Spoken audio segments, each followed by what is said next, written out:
जय श्रीराम. सार्थश्री दासबोध. दशक 5वा. समास 2. गुरुलक्षण. काही माणसे मोठ्या विलक्षण क्रिया करून दाखवितात, त्यांनाही गुरु म्हणतात. परंतु मोक्ष देणारे सद्गुरू ते नव्हेत. माणसांच्या समूहाची नजरबंदी करणे, चेटूक करून भुरळ पाडणे, साबर मंत्र व कवटाळे हे नाथपंथीयांचे मंत्रप्रयोग करून चमत्कार करणे, अशक्य वाटणाऱ्या गोष्टी शक्य करून दाखविणे, अनेक वनस्पतींचा व रसायनांचा औषधी प्रयोग सांगणे, इतर धातूंचे सोने बनविण्याचा मार्ग सांगणे, नजरबंदी करून ताबडतोब इच्छा पुरवण्याचा मार्ग सांगणारे असे लोकही गुरु समजले जातात. साहित्य, संगीत, रागज्ञान, गायन, नृत्य, तानाल पलटे, अनेक वाद्ये यांचे शिक्षण देणारे लोक एक प्रकारचे गुरुच समजले जातात. काही मंत्रशास्त्री मंत्रविद्या शिकवितात, ताईत गंडदोरे देण्याचे शिकवितात. काही लोक पोट भरण्याची विद्या शिकवितात. ज्या जातीचा जो व्यापार असतो तो त्या जातीतील माणसांना पोट भरण्यासाठी शिकवितात. तो व्यापार शिकविणारे गुरु खरे, पण सद्गुरू नव्हे. आपले आईबाप एका दृष्टीने आपले गुरुच असतात, पण संसारातून पहिल्या तीराला पोहोचविणारा सद्गुरू निराळाच असतो. आपल्याला गायत्री मंत्र शिकविणारा भटजी हा एक गुरुच होतो, परंतु आत्मज्ञाना वाचून संसाराच्या पहिल्या तीराला जाता येत नाही, ते काही तो देत नाही, म्हणून तो सद्गुरू नव्हे. आता श्री सद्गुरूंची लक्षणे सांगतात. शिष्यांचे अज्ञान नाहीसे करून त्याला ब्रह्मपदी बसविण्याचे सामर्थ्य ज्याच्यापाशी असते तो खरा सद्गुरू होय. बाकीची सारी लक्षणे या मूलभूत लक्षणातून प्रकट होतात. जो ब्रह्मज्ञानाचा उपदेश करतो, अज्ञानाचा अंधार नाहीसा करतो आणि जीवात्म्याचे परमात्म्याशी ऐक्य घडवून आणतो, तो सद्गुरू होय. हे सद्गुरूचे प्रधान लक्षण होय. हे एक लक्षण असून इतर काही करामती नसतील तर तो सद्गुरू राहतो. हे एकच लक्षण नसून इतर साऱ्या करामती असतील तरी तो सद्गुरू राहत नाही. देव आणि भक्त यांचा वियोग झालेला असतो, त्यामुळे एकीकडे जीव आणि दुसरीकडे शिव असे द्वैत निर्माण होते. तो वियोग आणि ते द्वैत नाहीसे करून देव आणि भक्त यांची गाठ घालून दोघांचे ऐक्य करून देतो, तो सद्गुरू होय. भवरूपी वाघाने उडी घालून झडप घालून गाय वासराची ताटाटूट केलेली पाहून ज्याला दया येते आणि जो त्यांना त्या वाघाच्या जबड्यातून सोडवितो, तो सद्गुरू होय. हा दृष्टांत फार अर्थपूर्ण आहे. गाय म्हणजे ईश्वर, वासरू म्हणजे जीव, वाघ म्हणजे अशाश्वत संसार. वास्तविक जीव निरंतर ईश्वरापाशी असावयास पाहिजे, पण मायेचा किंवा अविद्येचा आघात झाल्याने तो अशाश्वताच्या पसाऱ्यात गुरफटून जातो. अविद्येच्या तडाख्यातून सोडविणारा जर कोणी असेल तर तो सद्गुरूच होय. जीव मायेच्या जाळ्यात अडकतात. या कारणाने प्रपंचातील दुःखाने दुखविले जातात, गांजून जातात. अशा दुःखी जीवांना जो मायेच्या जाळ्यातून सोडवितो, तो सद्गुरू होय. देहबुद्धीने व्यापल्यामुळे जीव ममत्व ठेवून अनेक ठिकाणी गुंतून जातो. त्यात तो अनेक दुःखे भोगतो, पण त्याला त्यातून बाहेर पडता येत नाही. तेथे सद्गुरू मदतीला येतो. वासनारूपी नदीला महापूर आलेला असता जीव त्यामध्ये गटांगळ्या खात खात बुडण्याच्या बेतात येतो. अगदी दीनपणे तो मदत मागतो. त्यावेळी तेथे उडी घालून जो ताडतो, बाहेर काढून वाचवितो, तो सद्गुरू होय. या जगामध्ये राजा असो की रंक असो, प्रत्येकजण सारखे हवेपणाने वस्तूच्या मागे धावतो. जणू काय वासनेच्या प्रवाहामध्ये तो ढकलला जात असतो. वासना कधी थांबत नाहीच, पण माणूस मात्र पाहता पाहता मृत्यूच्या छायेत सापडतो. म्हणून जबरदस्त अशा वासनेच्या पकडीतून जीवाला सोडवितो, तो सद्गुरू होय. वासनेच्या बंधनाची बेडी पडल्यामुळे जीवाला गर्भवासाचे मोठे दुःख भोगावे लागते. आत्मज्ञान नेऊन ती बेडी तो चटकन सोडवितो, तो सद्गुरू होय. अविद्येमुळे वासना निर्माण होते व वासनेमुळे कर्माचे कठीण बंधन जीवाला अडकवून ठेवते. कर्म भोगण्यासाठी त्याला जन्म घ्यावा लागतो.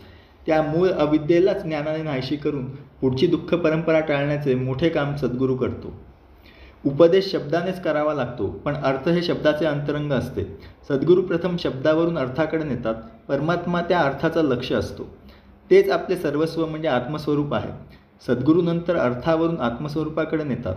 अशा रीतीने स्वरूपाकडे नेणारे सद्गुरू अनाथ जीवांचे विश्रांतीस्थान असतात. जीव बिचारा एकदेशी असतो. एकदेशी म्हणजे एकांगी, अपूर्ण, देशकाल परिस्थिती यांनी वेढलेला. तो परिच्छिन्न असतो, सीमित असतो. ब्रह्म सर्वदेशी, सर्वांगी, पूर्ण, स्थळ, काळ, परिस्थिती यांच्या पलीकडे व अपरिच्छिन्न असते.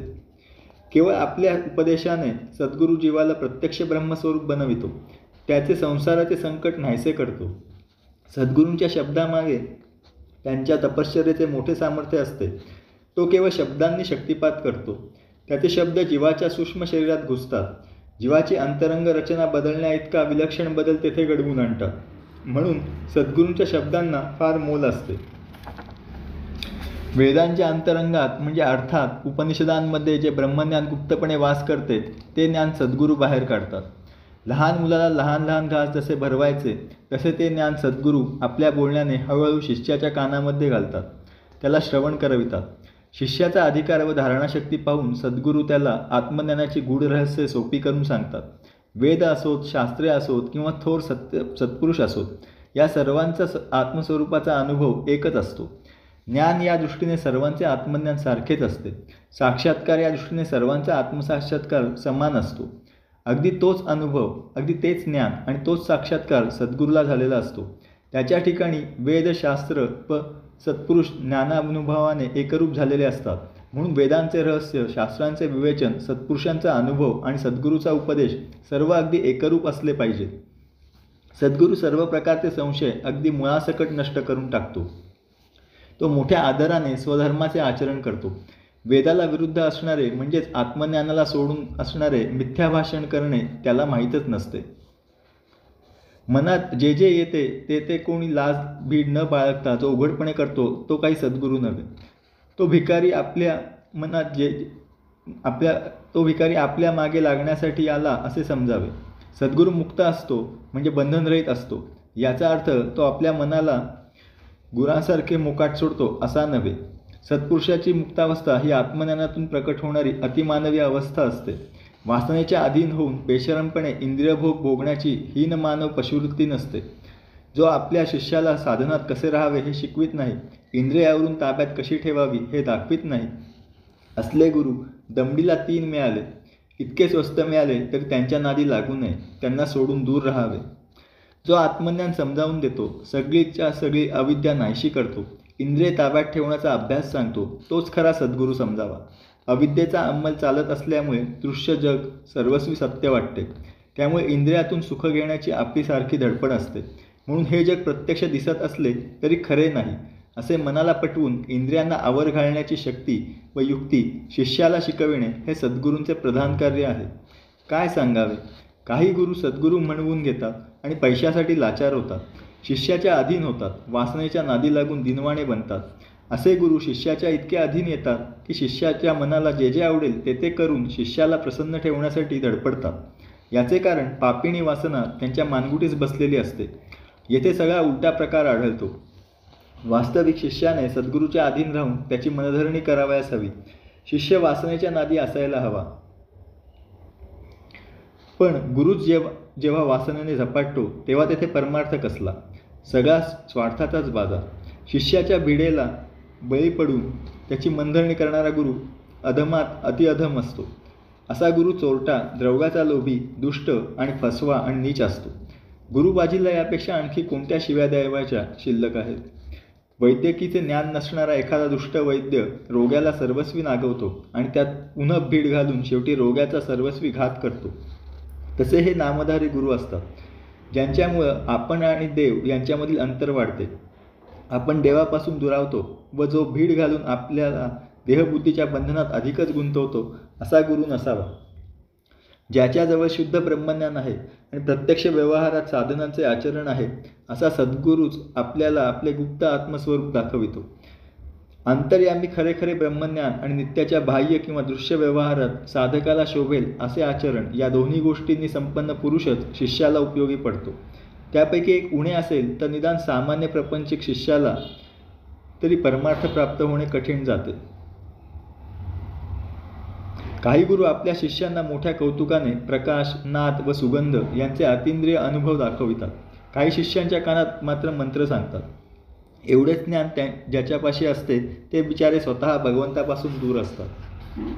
शास्त्र प्रचिती, गुरुप्रचिती आणि आत्मप्रचिती यांचा मनोहर संगम ज्या पुरुषाच्या ठिकाणी आढळेल तीच उत्तम लक्षणांनी संपन्न अशा सद्गुरूचे गुण आहे. जो मुमुक्षु आहे म्हणजे ज्याला मोक्ष खरोखर हवा अशा जिज्ञासूने त्याला अगदी मनापासून आणि आदराने शरण जावे, त्याच्या चरणी लीन व्हावे. 3 प्रचितींचा भावार्थ असा. उदाहरणार्थ, शरद ऋतूमधील पौर्णिमेचा मनोहर चंद्रमा घ्या. वेदांच्या काळापासून अनेक स्त्रीपुरुष त्याचे दर्शन घेत आले. आज अनेक स्त्रीपुरुष त्याचे दर्शन घेतात. आपण सुद्धा त्यांचे दर्शन घेतो. प्रत्येकाचे मन त्याच्या सौंदर्याने भारून जाते. त्याचप्रमाणे वेदांच्या काळापासून मोठमोठे आत्मज्ञानी होऊन गेले. आजही मोठे आत्मज्ञानी आहेत आणि साधन करून आपणही आत्मज्ञानी होऊ. सर्व आत्मज्ञानी पुरुषांना सच्चिदानंदाचे होणारे दर्शन सारखेच असले पाहिजे. पौर्णिमेचा चंद्रमा दृश्य विश्वाचा भाग असल्याने त्यात कदाचित फरक पडेल, परंतु शाश्वत सच्चिदानंद स्वरूपामध्ये यत्किंचितही फरक होणार नाही. म्हणून श्रुतीमध्ये आणि संतांच्या ग्रंथांमध्ये वर्णिलेला स्वरूपानुभव, आपल्या सद्गुरूचा स्वानुभव आणि आपला स्वतःचा अनुभव मूलतः एकरूपच असले पाहिजे. काही वेळा असे दिसते की एखादा माणूस अद्वैत वेदांत सांगण्यामध्ये अचंबा वाटण्यासारखे वक्तेपण गाजवितो, पण त्याचे मन इंद्रिय सुखाला लाचावलेले असते. अशा माणसाला गुरु केल्याने आपले सार्थक होणार नाही. वेदांत उत्तम रीतीने सांगणे ही बुद्धीची करामत आहे. वेदांत उत्तम रीतीने जगणे ही परमार्थाची गुरुकिल्ली आहे.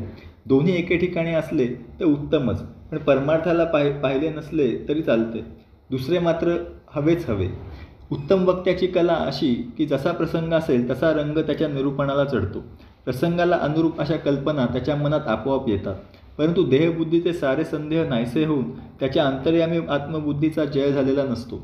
स्वस्वरूपाबद्दल त्याला निश्चयात्मक ज्ञान नसते.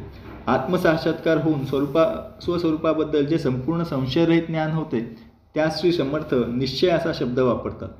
पुष्कळ वेळा असे होते की निरूपणामध्ये वक्ता आत्मज्ञानाचे सामर्थ्य सांगतो, त्याने प्राप्त होणाऱ्या सिद्धींचे वर्णन करतो. ते निरूपण ऐकून श्रोत्यांच्या मनात भलत्याच कल्पना येऊ लागतात. चमत्कारांचे वर्णन ऐकून त्यांची बुद्धी आत्मज्ञानापासून ढळू लागते, ती हेलकावे खाऊ लागते. आत्मज्ञानी पुरुषाच्या हातून चमत्कार घडतात हे खरे, परंतु तो त्यांच्या ज्ञानाचा एक गौण परिणाम असतो. निरूपणामध्ये त्यांच्यावर भर दिला तर श्रोते चमत्कारानेच आकर्षिले जातात. मग जो चमत्कार करतो तो साधू असे चुकीचे समीकरण धरून बसतात. आत्मज्ञानाबद्दल लागणारी बुद्धीची स्थिरता त्यांच्यापाशी राहत नाही. साधकांच्या मनात असा विचार येतो की पूर्वी मोठे ज्ञाते विरक्त आणि भक्त होऊन गेले. त्यांची योग्यता भगवंताच्या बरोबरीने होती. सिद्धीवश झाल्याने त्यांच्या अंगी मोठे अद्भुत सामर्थ्य होते. त्यांच्या अंगी असे विलक्षण सामर्थ्य होते ते आपल्यापाशी नाही, म्हणून आपले हे नुसते ज्ञान व्यर्थ आहे. अशा प्रकारचा सामर्थ्यप्राप्तीचा स्वार्थी विचार साधकाच्या मनात दृढ होऊन राहतो.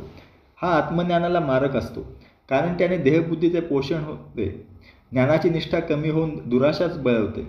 दृश्यांमधून सुख घेण्याची वासना जेव्हा समूळ नाहीशी होते तेव्हाच भगवंताची भेट होते. अशी वासना बाळगणारे शब्दज्ञानी लोक कामनेच्या अधीन असतात, एकंदर चांगले नसतात. त्यांच्या सांगण्याने लोकांमध्ये परमार्थाबद्दल खोट्या कल्पना प्रसार पावतात. म्हणून श्री समर्थ त्यांना बोखटे असे नरम निंदायुक्त विशेषण लावतात. कोणत्या तरी वासनेने वेडी झालेली अनेक शब्दज्ञानी माणसे परमार्थ न साधता फुकट गेली. आपली इच्छा तृप्त व्हावी म्हणून धडपडणारे ते मूर्ख बिचारे काही न कमाविता मरून गेले. ज्याला कशाचीही यत्किंचित वासना नाही असा संत विरळाच असतो. सर्व लोकांहून त्याचे मत वेगळेच असते. तो नेहमी अक्षय भगवंताबद्दलच बोलतो. संतांची ही एक मोठी खूण आहे. त्याला केव्हाही पहा, कुठेही पहा, कशाही परिस्थितीत पहा, कोणत्याही अवस्थेत पहा, एका भगवंता वाचून, शाश्वत ईश्वरा वाचून तो इतर काही बोलणार नाही, सांगणार नाही, मनात आणणार नाही. मला अमुक हवे असे त्याच्या तोंडून कधी निघणार नाही. अर्थात असा पुरुष क्वचितच भेटतो. खरोखर पाहिले तर भगवंत हा सर्वांचा कधी नाहीसा न होणारा असा कायमचा ठेवा आहे. परंतु देहातून सुख घेण्याची लालसा काही केल्या कमी होत नाही. त्यामुळे भगवंताचा मार्ग बरोबर सापडत नाही. दृश्यामध्ये माझे सुख मला सापडेल ही कल्पना जोपर्यंत घट्ट आहे तोपर्यंत अदृश्य भगवंतापाशी सुखाचा शोध माणूस करीत नाही. आणि हे उमजण्यास सद्गुरूखेरीज अन्य उपाय नाही. समजा एखाद्याने काही साधन केले व त्याला सिद्धी प्राप्त झाल्या, त्यामुळे त्याचे सामर्थ्य वाढेल यात शंका नाही. परंतु त्या सामर्थ्याने त्याच्या देहास महत्त्व येते. देहाला महत्त्व आल्या कारणाने त्याच्या देहबुद्धीचे झुंबाड वाढते. मी देहच आहे हा भ्रम भगवंताच्या आड येतो. तो नाहीसा करण्यासाठी सारी साधने असतात, पण साधनाने तो भ्रम जर अधिक घट्ट झाला तर मग परमार्थदृष्ट्या मिळवले काय? चांगल्यापैकी साधकांचा असा अधपात होतो असे श्री समर्थ सुचवितात.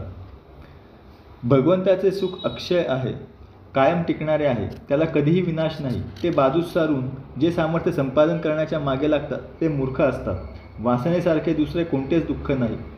मला भगवंत हवा ही एकच वासना तापदायक नाही. त्या वासनेखेरीज इतर सर्व वासना अनेक प्रकारची दुःखे निर्माण करतात. त्यांच्या मागे लागल्याने माणसाचा अखेर अधपात होतो. हा मुद्दा फार महत्त्वाचा आहे. आपण सामान्य माणसे वासने वाचून राहू शकत नाही. हे जर खरे तर श्री समर्थ असे सांगतात की वासना ठेवायचीच झाली तर ती भगवंताच्या दर्शनाची ठेवावी. त्या वासनेपासून दुःख निर्माण होणार नाही आणि आपल्या जीवनाचे सार्थक होईल. मृत्यूमुळे देहाचा शेवट झाला की त्या देहाबरोबर त्यात राहणारे सामर्थ्य देखील नाहीसे होते.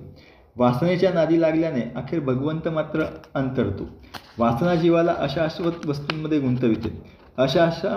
अशाश्वत देहाचा शेवट झाला की वासनेचा सगळा पसारा विलयास जातो. भगवंताकडे मन कधीच वळविले नसल्याने तो दूरच राहतो. अशा प्रकारे जीव दोन्ही बाजूंनी नागवला जातो.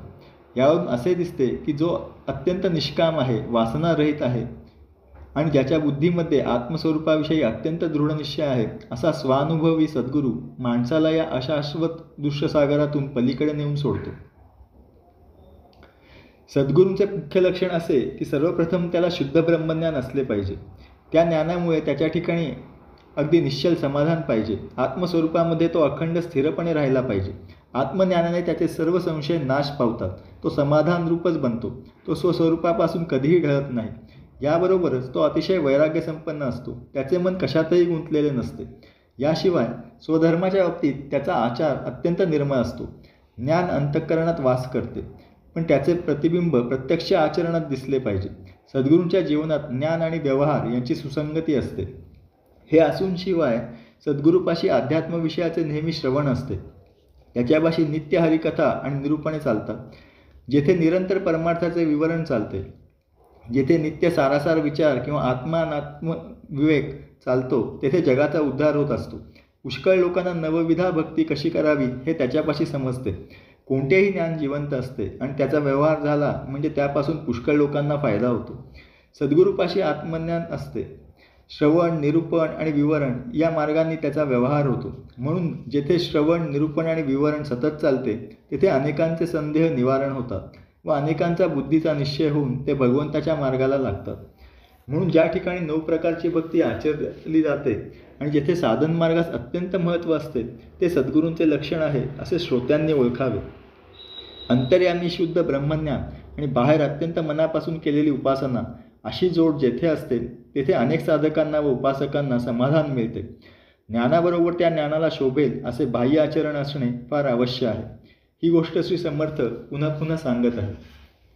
ज्या परमार्थाला उपासनेचा प्रत्यक्ष आचरणात असणाऱ्या भक्तीचा आधार नाही, तो परमार्थ कामाला येत नाही.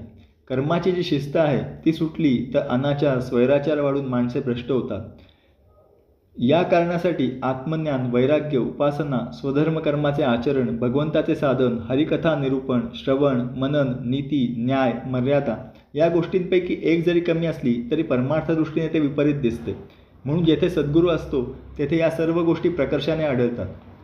सद्गुरूंभोवती गोळा होणारी माणसे सामान्य योग्यतेची असतात. त्यांचे वैराग्य काय, उपासना काय आणि भगवंताचे प्रेम काय सगळेच सामान्य असते. अशा लोकांना पचेल व जमेल असाच साधन मार्ग सांगावा लागतो, नव्हे स्वतः आचरून दाखवावा लागतो. म्हणून सद्गुरूंपाशी वरील सर्व गोष्टी हव्या. सद्गुरू अनेकांना जवळ ठेवून घेतो व त्यांचे पालनपोषण करतो. त्याला पुष्कळ लोकांची काळजी घ्यावी लागते. अशा सामर्थ्यवान सद्गुरूंपाशी परमार्थाची अनेक साधने असतात. साधनाशिवाय परमार्थ पोषण्याचा प्रयत्न केला तर काही काळ तो चालतो, परंतु तो लगेच विलयास जातो. म्हणून थोर आत्मज्ञानी पुरुष अत्यंत दूरदृष्टी ठेवून साधनांची प्रतिष्ठा वाढवितात. जे परमार्थ पुढारी सदाचार सोडतात, उपासना टाकतात, ते भ्रष्ट दिसतात, अभक्त दिसतात. अशा लोकांच्या गुरुपणाला आग लागो. त्यांना कोण विचारतो? परमार्थामध्ये त्याने गुरुत्व आपल्याकडे घेतले, त्याने आपल्या आचरणाची किती काळजी घ्यावयास हवी हे यावरून ध्यानात येईल. ज्या परमार्थामध्ये कर्म आणि उपासना दोन्हींना जागा नाही, तेथे भ्रष्टाचार होण्याला सहज अवसर सापडतो. अशा लोकांचा परमार्थ मिंधा असतो. प्रापंचिक लोक त्यांना हसतात. श्री एकनाथ आणि श्री समर्थ यांच्या काळी समाजामध्ये गुरुबाजी फार बोकाळली होती. स्वधर्मीय व परधर्मीय गुरूंचा जिकडे तिकडे नुसता सुळसुळाट झाला होता. त्यामुळे घरातील एखाद्याने जरी भलत्याच जातीचा गुरु केला तरी सर्वांनाच मोठी अडचण होईल. त्यातले त्यात गुरु जर परधर्मीय असेल तर आणखीनच गुंतागुंत निर्माण होत असेल. हा प्रत्यक्ष अनुभव लक्षात घेऊन श्री समर्थ सांगत आहेत हे ध्यानात ठेवावे. खालच्या जातीचा गुरु केला तर त्यामुळे अडचणीची परिस्थिती निर्माण होते. संतांच्या सभेत ब्रह्मस्वरूपाची चर्चा चालू असता जर एखादा चोर तेथे आला तर त्याला जसे कानकोंडे होते तशी त्या शिष्याची समाजात अवस्था होते. त्याला लोकांसमोर गुरुचे तीर्थ घेता येत नाही किंवा गुरुचा प्रसाद खाल्ला तर प्रायश्चित्त घ्यावे लागते. बरे, गुरूंचा तीर्थप्रसाद घेतला नाही, टाकून दिला तर कमीपणा येतो. त्यामुळे एकदम गुरुभक्ती नाश पावते. गुरुची मर्यादा राखण्याचा प्रयत्न केला तर ब्राह्मण रागावतात आणि आपला ब्राह्मणपणा सांभाळायला जावे तर गुरूंचे मन मोडल्यासारखे होते, त्याचा राग ओढावल्यासारखे होते. खालच्या जातीचा गुरु केला तर अशी दुहेरी अडचण निर्माण होते. त्यामुळे पश्चाताप करण्याचा प्रसंग येतो. या कारणाने कनिष्ठ जातीला वरच्या जातीच्या गुरुत्वाचा अधिकार नाही. हे सगळे जरी खरे असले तरी एखाद्या माणसाला एखादा कनिष्ठ जातीतील गुरु आवडला तर त्याने एकट्याने भ्रष्ट व्हावे, पण आपल्याबरोबर अनेकांना भ्रष्ट करू नये. तसे करणे फार वाईट आहे. आता हे जातींच्या गुरूंचे विवेचन पुरे. सांगायचे इतकेच की गुरु आपल्या जातीचा असावा, नाहीतर निश्चितपणे भ्रष्टाचार घडतो. श्री समर्थांच्या वेळी इकडे महाराष्ट्रात आणि उत्तर हिंदुस्थानात कुलीन हिंदू घराण्यातील बरेच पुरुष फकीरांचे शिष्य बनत. मग काही दिवसांनी संबंध कुटुंब परधर्मात जाईल. ही अनावस्था टाळण्यासाठी श्री समर्थांनी वरील मर्यादा सांगितली. वास्तविक जे जे काही उत्तम आहे, भगवंताला पोषक आहे, तेथे सद्गुरूंचे अधिष्ठान असते. तरी पण समाजामध्ये अनेक प्रकारचे गुरु प्रचलित असतात. ते काही सद्गुरू होऊ शकत नाहीत. मोक्ष देणारा तोच फक्त सद्गुरू होऊ शकतो. सर्व प्रकारचे उत्तम गुण सद्गुरूंचे लक्षण म्हणून मानायला हरकत नाही. हे जरी खरे तरी सद्गुरूची बरोबर ओळख होण्यास इतर गुरूंबद्दल माहिती सांगणे जरूर आहे. एक नुसता गुरु तर एक मंत्रगुरू असतो, एक यंत्रगुरू तर एक तंत्रगुरू असतो, एक व्यायामाचा गुरु तर एखाद्याला लोक राजगुरू म्हणजे राजाचा उपाध्याय म्हणतात, एक कुलगुरू तर एक मानलेला गुरु असतो, एक विद्यागुरू तर एक अविद्यागुरू म्हणजे भलतीच विद्या शिकविणारा गुरु असतो, एक खोटा गुरु तर एक जातीला शिक्षा करणारा गुरु असतो, एक मातागुरू तर एक पितागुरू असतो, एक राजाचा गुरु तर एक देवगुरू असतो. ज्याच्या अंगी पुष्कळ कला असतात त्याला जगद्गुरू म्हणतात. अशा प्रकारे हे 17 गुरु सांगितले. याहून आणखी जे निर्णायक गुरु आहेत त्यांचेही वर्णन ऐका. एक स्वप्नगुरू तर एक दीक्षागुरू असतो. कोणी देवाच्या प्रतिमेलाच गुरु मानतात. कोणी म्हणतात की आम्ही स्वतःच आमचे गुरु आहोत. ज्या जातीचा जो धंदा आहे तो धंदा शिकविणारा गुरुच बनतो. असा विचार केला तर गुरूंच्या संख्येला शेवटच नाही. असो, अशा रीतीने गुरूंची संख्या फार मोठी आहे. त्यामध्ये प्रत्येक गुरुचे मत निराळे असते. परंतु या सर्वांहून मोक्ष देणारा सद्गुरू मात्र वेगळाच असतो. आत्मज्ञानातून स्वाभाविकपणे अंगी येणारे अनेक गुण आणि त्याहीपेक्षा अज्ञानी जीवांबद्दल अत्यंत दया अंगी असणे हे सद्गुरूंचे लक्षण श्रोत्यांनी ध्यानात